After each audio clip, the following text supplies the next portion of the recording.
Bueno, ¿qué objetivos les decía? Diagnóstico precoz. Saber que hay técnicas nuevas, algunas son muy costosas por ahora, pero van a ser mucho más aplicables en el momento, y que hay diferentes opciones terapéuticas. Recordarán ustedes que el hierro es un oligoelemento esencial para la vida de todos los mamíferos, que es el mineral más que se encuentra en mayor cantidad en la corteza terrestre y que en el ser humano cumple todas estas funciones que no vamos a repetir acá, simplemente mencionar síntesis de hemoglobina, transporte y transferencia de electrones, que esa es una característica que lo hace importante, pero también la transferencia de electrones lo hace altamente tóxico cuando está en exceso. Por eso, para poder cumplir con las funciones, la cantidad de hierro corporal debe mantenerse dentro de límites siempre muy estrechos. El metabolismo normal del hierro, dos palabras nada más, no nos vamos a detener en esto porque es algo, digamos, por ahí más básico, pero el concepto es que la absorción de hierro se produce a nivel de la primera y segunda porción, de la primera porción del intestino, en el intestino del duodeno y en la primera porción del yeyuno, y que intervienen algunos elementos claves para definir qué es o la cantidad que se absorbe. Y esa cantidad que se absorbe va a estar definida fundamentalmente por una proteína que es la ferroportina, que actúa en conjunción con la epsilina. La epsilina es sintetizada en el hígado y esa síntesis va a depender de lo que está sensando del nivel de hierro en el organismo. O sea, cuanto hay mayor cantidad de hierro en el organismo, menor va a ser la síntesis de epsilina, y cuanto más hierro hay, disminuye la síntesis. ¿Por qué? Porque cuando se incrementa la síntesis, se va a ir a unir a la ferroportina, yo lo señalo acá como si ustedes estuvieran bien, se va a ir a unir acá a la ferroportina, va a degradar la ferroportina y va a inhibir la absorción del hierro hemínico y no hemínico. Una vez que ingresa el hierro, va a ubicarse a nivel de la médula ósea, a nivel de los macrófagos y en realidad va a todas las células del organismo, pero fundamentalmente y al hígado. Ahí, de acuerdo a lo que se lo necesite o no, va a ser liberado a la sangre o va a ser bloqueado por esta unión de la epsilina con la ferroportina. ¿Está? Acá está la clave, digamos, de las alteraciones que tiene la hemocromatosis, como ya vamos a ver. Una característica es que normalmente el metabolismo del hierro, la homeostasis del hierro, es una economía característica. ¿Por qué? Porque se reutiliza el hierro, es decir, todo lo que se destruye de glóbulos rojos, se libera hierro y ese hierro va a ser reutilizado. Por eso se llama economía circular, es decir, la menor cantidad de desechos posible. Esto viene de la economía y se trasladó el concepto a el metabolismo del hierro, con una característica muy particular, que no se puede eliminar más de 1 a 2 miligramos de hierro por día. Es decir, la clave del metabolismo del hierro está en que tan solo se absorbe lo que realmente se necesita y no se puede eliminar más de 1 a 2 miligramos por día. Si se absorbe más hierro, eso ya resulta patológico, más hierro de lo que se necesita, como ya vamos a ver. Entonces, ¿qué es la hemocromatosis? Que es el tema que tenemos que discutir hoy. Es un trastorno genético poligénico, heterogéneo, que se caracteriza porque hay una absorción descontrolada de hierro. Esta va a llevar a una sobrecarga progresiva y permanente de ese exceso de hierro, sobrecarga progresiva y permanente.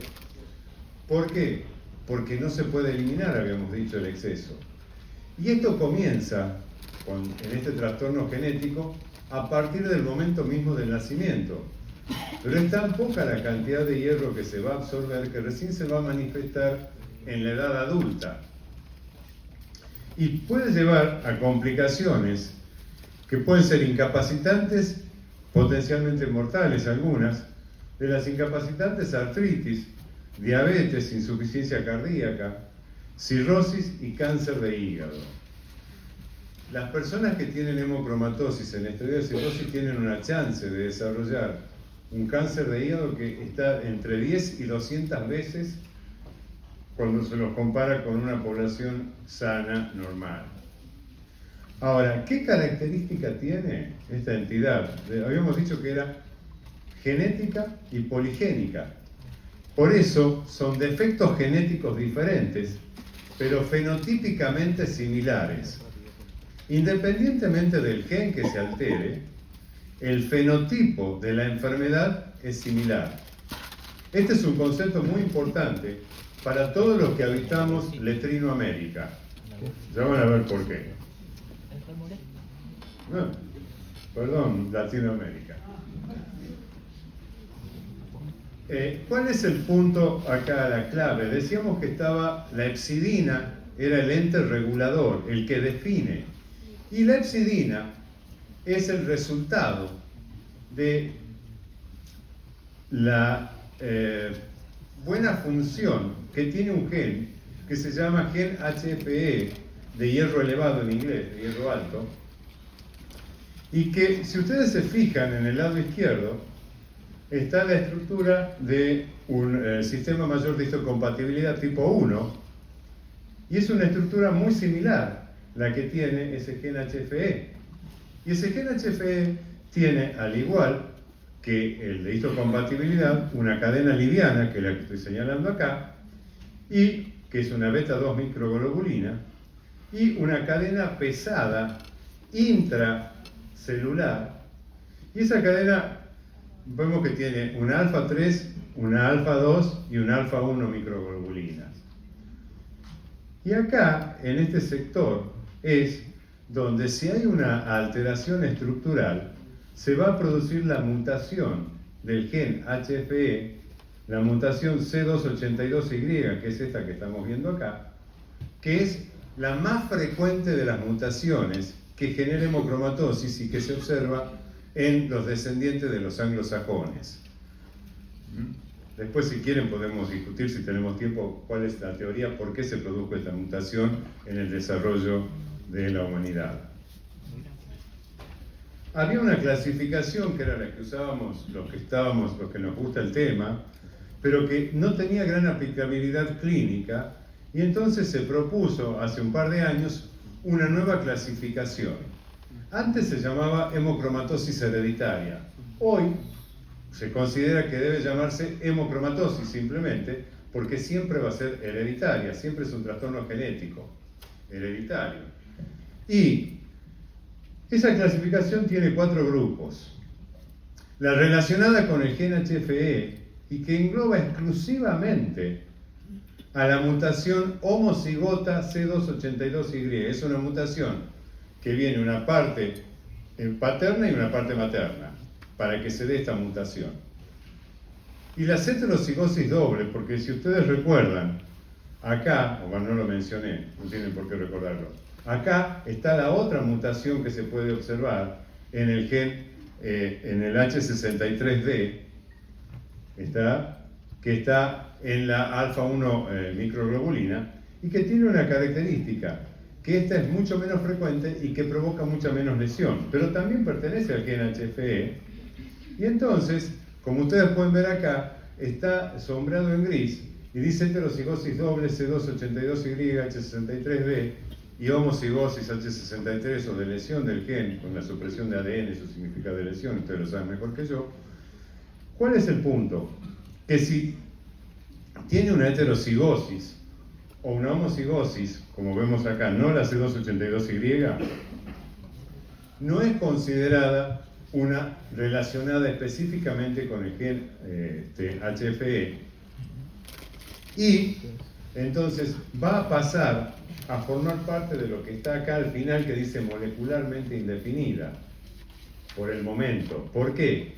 porque son variantes que no tienen gran capacidad para provocar un exceso, una gran sobrecarga de hierro, pero que en determinadas condiciones medioambientales, por ejemplo, síndrome metabólico, hepatitis C, alcoholismo, se produce una mayor absorción de hierro y esa conjugación puede llevar a una hemocromatosis, a una sobrecarga de hierro.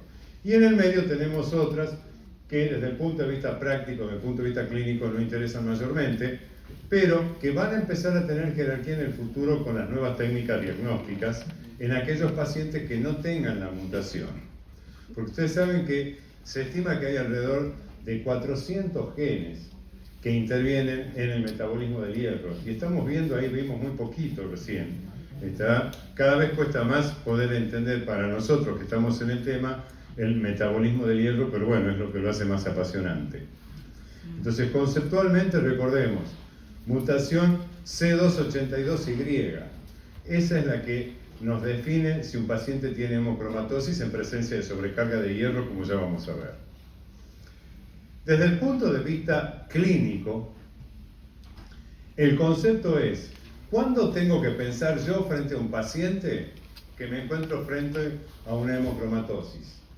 Que puede corresponder a una hemocromatosis.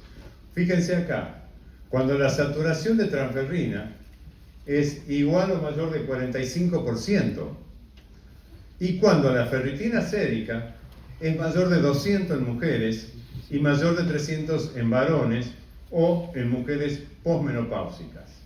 ¿Por qué? Porque la mujer, como ustedes lo saben, pierde hierro. ¿Cuándo? Con la menstruación. Y pierde hierro además, en cantidad importante, digo, comparativamente con esos 1 o 2 miligramos diarios que se pierden y que se renuevan diariamente en la normalidad. Pero la mujer pierde en la menstruación y pierde también o consume alrededor de 1/3 del hierro de depósito en el embarazo. Por lo tanto, la mujer está más protegida para esta enfermedad y va a aparecer más tardíamente. Y la mujer posmenopáusica, al no tener menstruación, no tener embarazo, tiene, digamos, valores desde el punto de vista del laboratorio similares al varón. Ese es el concepto más importante que tenemos que tener cuando pensamos en hemocromatosis, es decir, saturación y ferritina elevadas. Y esa saturación y ferritina elevada se van a asociar cuando podamos con una resonancia magnética, una T2 estrella, que nos permite cuantificar exactamente la cantidad de hierro que tiene el hígado. Y si no tenemos resonancia magnética, tendremos que recurrir a una biopsia hepática si queremos confirmar la sobrecarga de hierro hepática. Decíamos que tenía que tener ausencia de una serie de factores, o sea, digamos, o por lo menos considerarlo en la evaluación clínica: alcoholismo, hepatitis C, síndrome metabólico, esteatosis hepática, hemotransfusiones a repetición, y como ya vamos a ver en una de las diapositivas, el hierro intramuscular es otro factor que tenemos que considerar entre los diagnósticos diferenciales. Bueno, y ausencia de eritropoyesis inefectiva, por supuesto. Fíjense, la mutación C282Y, si el paciente tiene ferritina elevada, saturación de ferritina por encima de 45%, y tiene la mutación C282Y, tiene el diagnóstico de hemocromatosis. Pero no quiere decir necesariamente que tenga enfermedad, eso lo evaluaremos después, pero ya tiene criterios diagnósticos. Cuando se analiza en las poblaciones anglosajonas, en los descendientes de vikingos y celtas, fíjense el porcentaje de la prevalencia que tiene la mutación C282Y en este 94%, 93%, 91%. En Irlanda, por ejemplo, donde estuvieron mucho tiempo los vikingos y los celtas, la prevalencia de esta mutación en la población general está entre el 10 y el 12%. De hecho, hay toda una serie de trabajos que se está haciendo en Irlanda, en Inglaterra en general, para que a todo individuo que viva ahí, que tenga esta ascendencia, se le haga directamente el gen HFE. Si tiene la mutación C282Y, digamos, pasa a ser un paciente a ser estudiado de la forma que corresponde. Pero fíjense en la Argentina. Nosotros tenemos con Florencia, seguidos más de 300 y tantos pacientes, todos confirmados con biopsia de hemocromatosis, o la gran mayoría de ellos, pero cuando analizamos en 276, que tiene todo el espectro del estudio, vemos que la prevalencia de la homocigosis C282Y es tan solo un 15%, lo cual es coincidente con esto que vemos de este otro lado. En Europa del Norte, 94% tienen esta mutación, pero cuando bajamos al sur, que acá también en el sur de Italia, en Turquía, en el sur de España, es del orden del 30%. Sin embargo, en el norte de España, 85%. Si ustedes recuerdan, el fenotipo del español del norte es el aspecto del celta, y el del sur es el del sur de Italia, más vinculado con África. Y ahí está la diferencia. Y si vemos China, esta mutación en hemocromatosis es menos del 5%. Es decir, que lo que nosotros tenemos que aprender en nuestro medio es que nosotros no tenemos el mismo patrón de mutación que está escrito en la bibliografía anglosajona. Bueno, ¿por qué pusimos acá 6 a 25%? Porque en el primer trabajo que nosotros publicamos teníamos 25% o 35%, y este 6% es de un grupo menor de alrededor de 30 pacientes en este momento ya en Misiones, donde tienen 6% de la mutación homocigota. O sea que el concepto es que la prevalencia de la mutación homocigota, o sea C282Y, C282Y, en los pacientes con hemocromatosis, en nuestro país y en América Latina, las publicaciones de Brasil, y creo, no me acuerdo si hay alguna de Colombia, es mucho menos frecuente que la de los países anglosajones. Es un concepto clave que tenemos que tener frente al diagnóstico, porque hay gente que directamente desecha el diagnóstico de hemocromatosis. Con Florencia tuvimos que discutir más de una vez en los congresos de hepatología o de hematología, sustentar el diagnóstico con las biopsias, mostrarlo, y aún así no nos creían estos porcentajes, pero coinciden con los países de América Latina. Y acá surge un nuevo jugador, que es la secuenciación de nueva generación. ¿Por qué? Porque significa que nosotros tenemos en América Latina alguna de esas mutaciones. Y la secuenciación de nueva generación es muy interesante porque, asociada con la inteligencia artificial, permite hacer una secuenciación de millones o miles de millones de DNA o de ARNA en tiempo récord, en pocas horas. Y bueno, después viene toda la tarea de la interpretación, que ahora es más fácil con la inteligencia artificial, que se puede llegar a interpretar cuáles son los genes, más allá de estos que mencionamos, el C282 o los otros clásicos de segunda línea, cuáles son los que están implicados. Fíjense que, ¿ustedes saben cuánto costó? ¿Tienen idea el estudio del genoma humano, el primero? ¿Cuánto se invirtió? ¿Se acuerdan que era dinero aportado fundamentalmente por los Estados Unidos y trabajaba en Suiza y en Estados Unidos? 3.000 millones de dólares. El primer estudio de genoma que se hizo hace menos de 20 años. Hoy, el estudio del genoma humano completo acá en la Argentina cuesta alrededor de $2.000. Hecho acá o llevado a la muestra a Estados Unidos.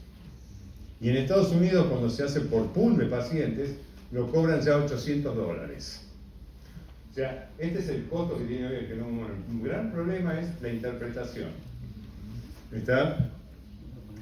Y bueno, todo esto se está utilizando, por supuesto, en terapia, la secuenciación de nueva generación también, ¿está?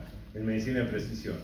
Y esto que les muestro acá, que les mostramos acá, es un trabajo hecho con búsqueda de base de datos de NGS. Lo interesante es que encontraron más de 40 mutaciones que no estaban descritas, pero que estaban en las bases de datos y que correspondían a mutaciones vinculables con sobrecarga de hierro, o sea que tenían impacto con el metabolismo del hierro. Y se sabe que hay más de 200 variantes ya detectadas vinculadas con esta alteración del metabolismo del hierro.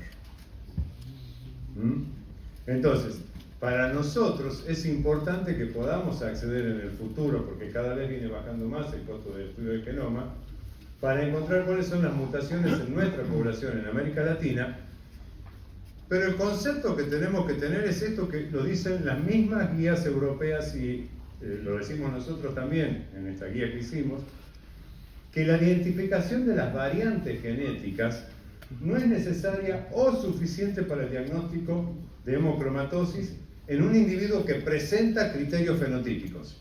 Es decir, ¿qué significa criterios fenotípicos?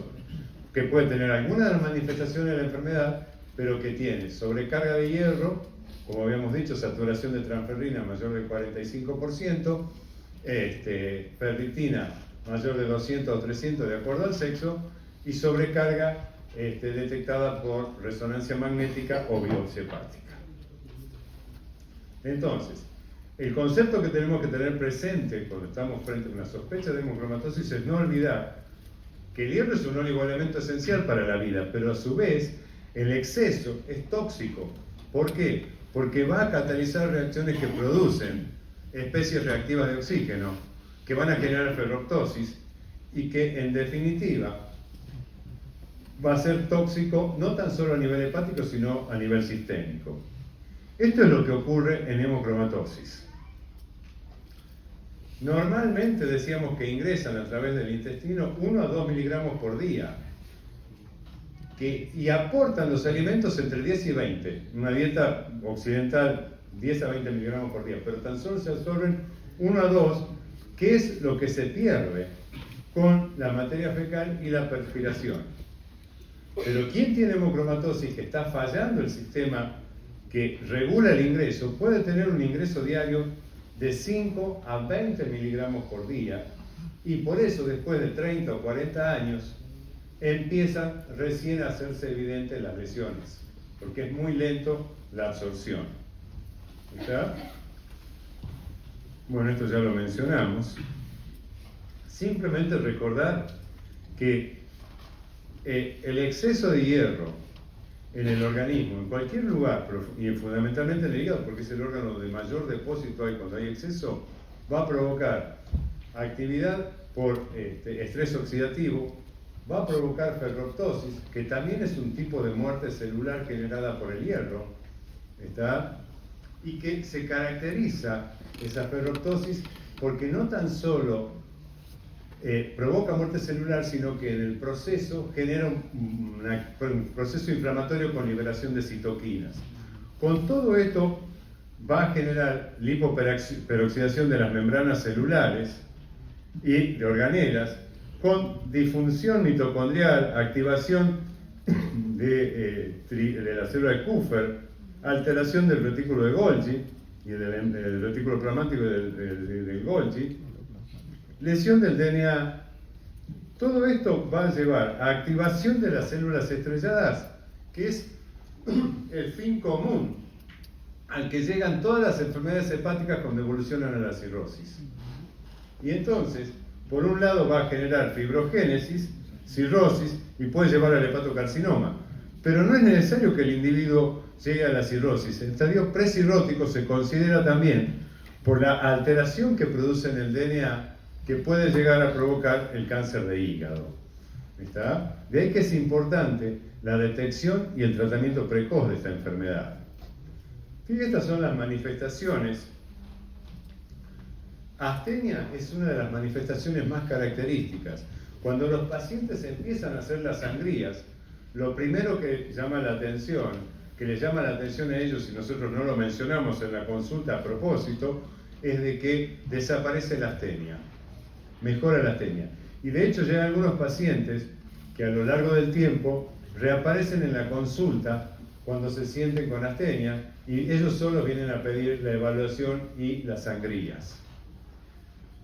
Bueno, todo el espectro. El otro dato que es interesante es las artralgias, fundamentalmente, ¿no es cierto?, un hallazgo característico de la condrocalcinosis, que va a afectar a la articulación metacarpofalángica la segunda y la segunda y la tercera, y que cuando está presente, muchos autores sugieren de que significa que la enfermedad hepática ya está bien avanzada. De cualquier manera, estas manifestaciones articulares pueden ser las primeras en aparecer y aparecer incluso y progresar cuando el individuo está en mantenimiento sin haber llegado a la cirrosis. La hiperpigmentación, el hipogonadismo. Y otro dato interesante también es osteoporosis. Tenemos que recordar que siempre que hacemos diagnóstico de hemocromatosis, independientemente de la edad y el sexo, ir a buscar a ver si no hay osteoporosis con una densitometría, porque es mucho más frecuente que en la población general. De hecho, son mucho más frecuentes las fracturas, los reemplazos de caderas en individuos con hemocromatosis. Bueno, ¿cuáles son las fases de la enfermedad? Acá es algo interesante. ¿Por qué? Porque no todo individuo que tenga la mutación del gen va a tener la enfermedad. Tiene una baja penetrancia. Esto hace que tenga expresión bioquímica, o sea, el estadio 2, entre un 50 y 75%, que es saturación de ferritina y ferritina sérica. Después viene una fase de expresión clínica, donde todavía no hay daño de órgano blanco, a menos que se desarrolle una condrocalcinosis que es irreversible. Y entonces ya pasaría al estadio 4. Pero si tiene inflamación articular y astenia, todavía no hay daño de órgano blanco. Y finalmente en el estadio 4, al que llega un 10 a un 25% de los individuos, o sea, llega a la cirrosis, puede tener diabetes, hipogonadismo y cáncer de hígado como mayores enfermedades patognomónicas, y que obviamente la cirrosis puede revertir parcialmente, la diabetes puede revertir parcialmente, el hipogonadismo menos, bueno, y el hepatocarcinoma es cuando ya está muy avanzado y no. Este es un paciente que tuvimos nosotros en el hospital, que lo conocimos en la segunda y tercera foto, y la mujer le decía el negro. El negro, fíjense, le pedimos una foto de cuando se habían casado 10 años antes, y el negro no era un pálido, y no era que venía de la costa cuando se sacó esta foto, es una manifestación muy llamativa, esa hiperpigmentación, que uno puede verla.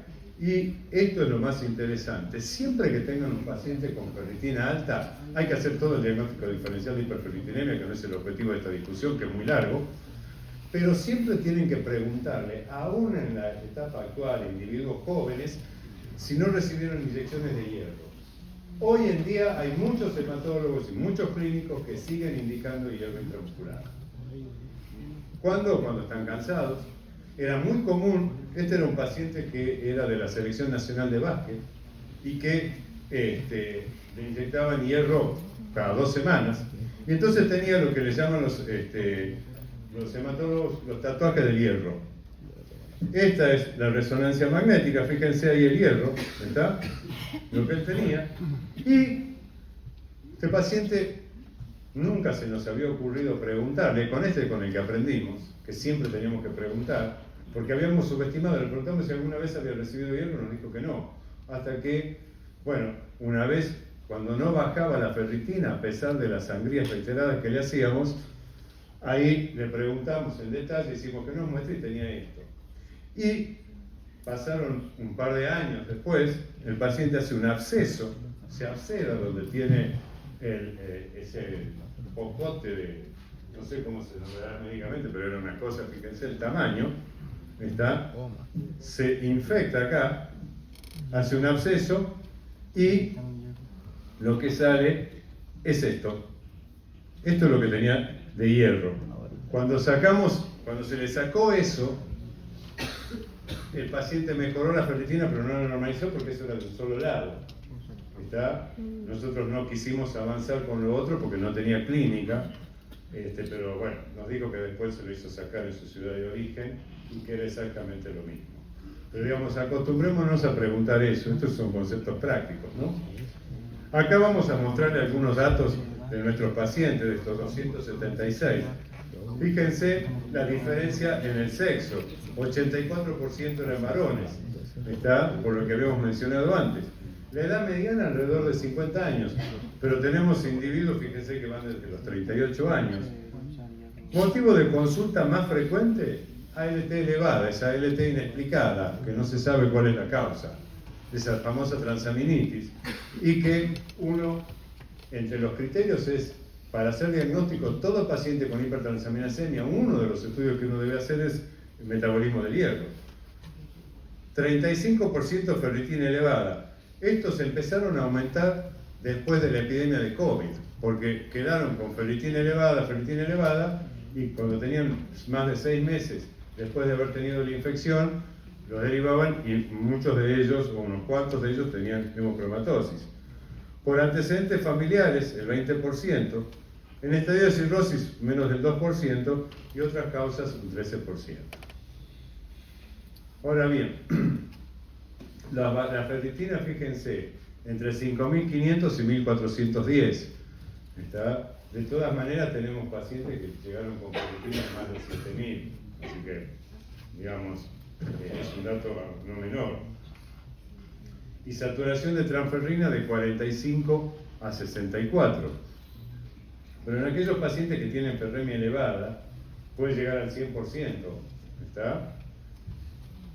Bueno, manifestaciones articulares el 15%, pero diabetes un 30%.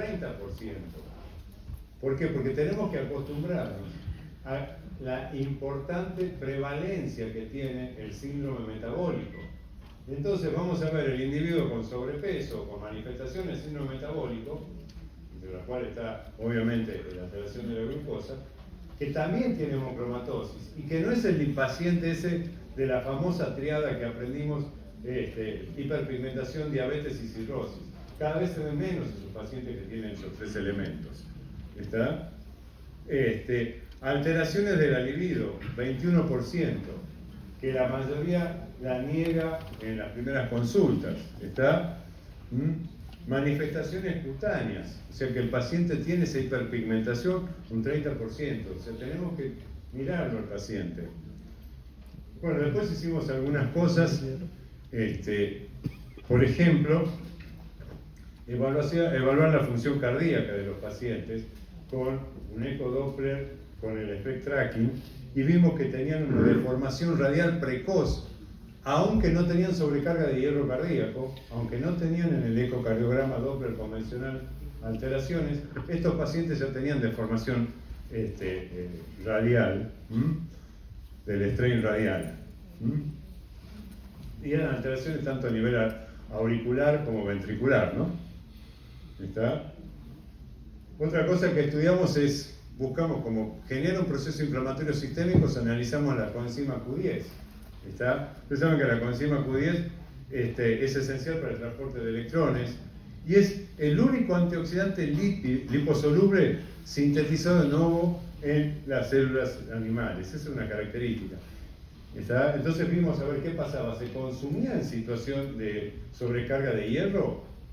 Bueno, y lo que vimos es que sí, que todos los pacientes que tenían sobrecarga de hierro, independientemente del estadio, tenían, aunque sea una enfermedad incipiente, todos tenían disminución de la coenzima Q10.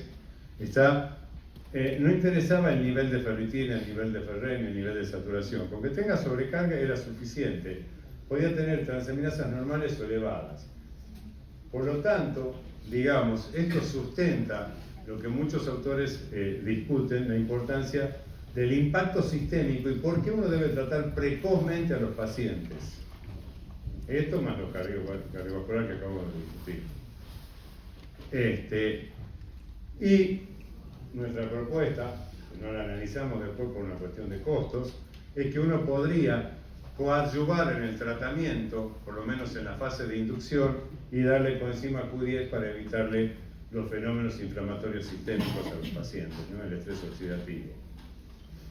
Bien, al igual que en el resto del mundo, cada vez encontramos menos pacientes en estadio de cirrosis. Pero ¿qué define o cuál es el riesgo de tener cirrosis? Ferritina por encima de 1000. O sea, un individuo que tiene ferritina por encima de 1000 en las diferentes series es 3 a 5 veces mayor riesgo de tener cirrosis. Por eso en estos pacientes es fundamental hacer el diagnóstico de cirrosis porque eso implica cómo lo vamos a seguir por el riesgo de cáncer de hígado, independientemente de que tenga buena adherencia al tratamiento. ¿Está? Y la probabilidad de cirrosis estaba dada fundamentalmente, fíjense, en nuestra serie, en otras tiene otros elementos, pero en nuestra serie era la ferritina y la saturación de transferrina. ¿Está? Cuando estaban elevadas, o sea, eran patológicas, eran 2 a 3 veces más. Y esto es lo que les decíamos recién. Cuando analizamos el periodo 1989-2009, el 42% de los pacientes tenía cirrosis, pero en los últimos años, el 23%. Es decir, estamos diagnosticando más precozmente porque se pide con más frecuencia ferritina y esto hace que se lleve a la consulta. Esto es un caos, pero no hay forma de hacerlo de otra manera sencilla. ¿Cómo hacemos el algoritmo diagnóstico? El concepto es, en un individuo ya sea que tenga algún síntoma que uno lo vincule con hemocromatosis o que sea sintomático y tenga transaminasas elevadas o que tenga un familiar de primer grado con hemocromatosis, tenemos que pedir saturación y ferritina. Si la saturación de ferritina es menor de 45 y la ferritina sérica normal, eventualmente si pedimos una resonancia magnética, porque podemos pedirla, porque sospechamos, ahí termina la evaluación porque ese individuo no tiene sobrecarga y si viene de este grupo donde hay un familiar de primer grado, cada 2 años tendremos que ir pidiéndole la ferritina y la saturación de transferrina. Si el paciente tiene saturación de ferritina y ferritina sérica elevada y tenga o no tenga hierro hepático elevado, porque por ahí no tenemos resonancia magnética, lo que vamos a hacer es pedirle el gen de la hemocromatosis si tenemos acceso al gen de la hemocromatosis. Porque si tenemos acceso al gen de la hemocromatosis, el paciente puede pagar 200.000 pesos, que es lo que cuesta entre 150 y 200 el estudio genético, o en algunos hospitales lo están haciendo, entonces, digamos, vamos a ir por eso. Si el individuo tiene una homocigosis 282Y, tenemos hecho el diagnóstico. Es decir, ya tiene el sello de hemocromatosis. Ahora tenemos que definir si ese individuo tiene cirrosis o no tiene cirrosis. ¿Cómo lo podemos hacer? Si tiene ferritina mayor de 1000, habíamos dicho que era un factor de riesgo de cirrosis, transaminasas elevadas o plaquetas menor de 200.000, ese individuo tiene altísimas chances de tener cirrosis, entre un 70 y un 80%, y es necesario hacer una biopsia para documentarlo, porque es clave para el seguimiento, no para este momento, sino para el seguimiento.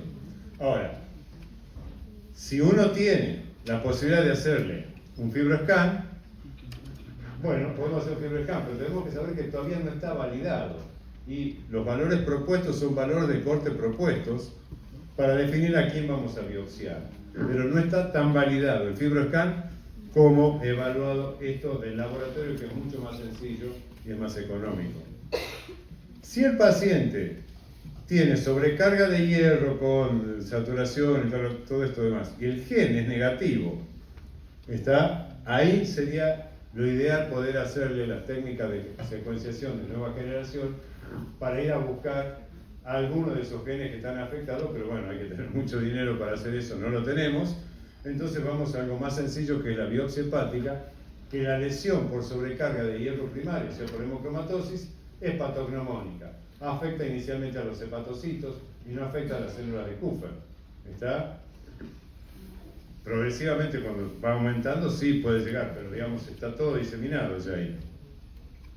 Bien, ¿cuál es el objetivo del tratamiento entonces? Prevenir o revertir las lesiones tisulares y funcionales vinculables a la sobrecarga de hierro. Ese va a ser nuestro objetivo. Entonces, para eso tenemos que reconocer 2 fases. Una fase de inducción, que es donde nosotros vamos a llevar la ferritina sérica a un valor de 50 a 99 nanogramos. Habíamos dicho que el valor normal era 200 a 300. No tenemos que llevarlo a esos valores. Varón o mujer tienen que ir a esos niveles, a hacer tantas sangrías o tantas eritroféresis, ya vamos a ver cómo sea necesario, para llevarlo a estos valores. Una vez que llega a la fase de mantenimiento, vamos a tratar, tenemos que mantener los niveles por debajo de 100, entre 50 y 99. O sea que veremos cuál es el timing de cada paciente y tenemos que ir haciéndole análisis cada 3, 4, 6 meses para ver cuándo tenemos que hacer de nuevo un pack de sangrías, o fundamentalmente de sangría. Y el objetivo secundario es revertir la historia natural de la enfermedad, es decir, la evolución hasta la cirrosis y a todas las otras complicaciones. Bueno, flebotomías. Las sangrías. Ese es el tratamiento clásico y barato, pero clásico y barato significa que tiene que tener más o menos el centro alrededor entre 30 y 45 mil pesos por el descartable. Pero bueno, esa sangre es una sangre que sí se puede usar. O sea, es una sangre que en el banco la quiere. ¿Está? Y la mayoría de los bancos de sangre dicen, no, esta sangre la tiramos, no la tiran. ¿Está? ¿Por qué? Porque la chequean y después la pueden usar. ¿Efectos adversos? Bueno, hasta el 50%. La mayoría son en la zona de puntura, por dolor, incomodidad o presión. Lo otro, eritroaféresis de grandes volúmenes asociada a eritropoyetina, que en esto nuestro grupo fue pionero, hicimos la publicación ya en el año 2000, pero como venía de Latinoamérica, cuando la presentamos en Europa nos mataron y nos dijeron que era altamente costosa y que no se justificaba. Hoy en Europa la proponen como metodología de tratamiento. ¿Por qué? Porque termina siendo más barata, porque es un tratamiento mucho más corto. Una eritroaféresis representa más o menos entre 3 y 3 sangrías y media, entonces uno puede acortar el tiempo y mejora rápidamente la calidad de vida, y sobre todo, mientras el hierro está elevado, sigue siendo tóxico por más que hagamos el tratamiento que hagamos, o sea, hay que llevarlo bien abajo. Ahora, ¿qué pasa? En descartables, hoy cada sesión sale alrededor de 400 mil pesos de descartable y 120 mil por la eritropoyetina. ¿Está? Entonces, bueno, hay que ver quién lo cubre, si se puede, se hace, y si no, nos manejamos con sangría. Para quienes tienen contraindicación absoluta para las sangrías están los quelantes de hierro. De ferroxamina, 57 mil pesos para 10 días cuesta. Y eso necesitamos además la bomba de infusión subcutánea, que sale $1.500 porque la que se vende en la Argentina, fabricada acá, no es buena. Hay que traerla de Italia, ni siquiera la de Estados Unidos es buena. La de Italia es la mejor. Y si no, tenemos Deferacilox, muy bien promocionado, pero que tiene tantos efectos adversos que nosotros no estamos de acuerdo y muchos centros no lo hacen, pero el tratamiento para 15 días sale casi $1.000.000 de pesos. Así que, entonces gana la fleboterapia porque es accesible a todo el mundo. Esto es la eritroaféresis de grandes volúmenes. El concepto es que se sacan más o menos 850 mililitros de glóbulos rojos y se devuelve todo el plasma que lo acompaña. Esto es lo que permite, ¿no es cierto? Porque cada sangría son más o menos 200 mililitros de glóbulos rojos o 200 miligramos. Y en cada uno de estos sacamos más o menos 850 o 700 miligramos. Esa es la ventaja de la eritroaféresis. Es un procedimiento que lleva más tiempo, alrededor de 2 horas, y el costo son los descartables, obviamente. Y hay medicamentos que ya están en fase preclínica, fundamentalmente los análogos de epsidina o mini-epsidina, que sería una terapia de reemplazo y que, digamos, equivaldría a lo que es la epsidina, y se llama mini-epsidina. La droga que está en estudio es Rufertide de fase 2, ya hay resultados interesantes, pero bueno, es mucho más caro todavía que una sangría, pero estaría indicada para prolongar el intervalo entre sangrías o incluso para disminuir o no indicar sangrías. Ese es el objetivo final, ¿no? Esa es la que más avanzada está. ¿Cuál es el impacto del tratamiento? Si un paciente tiene una fibrosis de 0 a 2 y es adherente al tratamiento, tiene una expectativa de vida similar a la población general. De hecho, un trabajo interesante hecho en la Bretaña francesa muestra que los pacientes que tenían F0, F2, con 25 años de seguimiento adherentes al tratamiento, tienen una expectativa de vida mayor de 5 años que la población general. Fundamentalmente porque como son chequeados periódicamente se detectan enfermedades que por ahí nosotros no se detectan. Pero digamos que esa posibilidad existe. Y los pacientes que tienen cirrosis también pueden retrogradar la lesión, pero lo mismo tienen que seguir haciéndose el chequeo para el diagnóstico precoz del hepatocarcinoma semestralmente. Entonces, ya para concluir, recordemos que es una enfermedad sistémica. ¿Afecta fundamentalmente al hígado? Sí, pero puede producir compromisos en otros órganos, aún ya en estadios iniciales, como decíamos, con la artritis. En nuestro medio, recordemos que la prevalencia de los genes de hemocromatosis es mucho menor a la descrita en los anglosajones y si no está presente, no invalida el diagnóstico porque el diagnóstico es fenotípico. Y la utilidad que va a tener la secuenciación por NGS en el estudio del genoma o de exomas completos para buscar nuevos genes vinculados en nuestra región. Hoy un estudio de exoma cuesta $800, el genoma completo 2.000, pero hace 3 años un NGS, o en época de la pandemia, un estudio de NGS valía 5.000 y 7.000, o sea que esto viene bajando. ¿Está?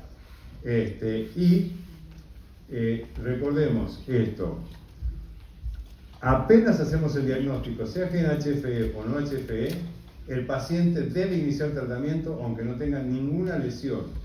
Llevarlo a esos valores que lo hemos dicho, de 50 a 99 de ferritina, porque es la forma de brindarle una expectativa de vida similar a la población normal. Muchas gracias.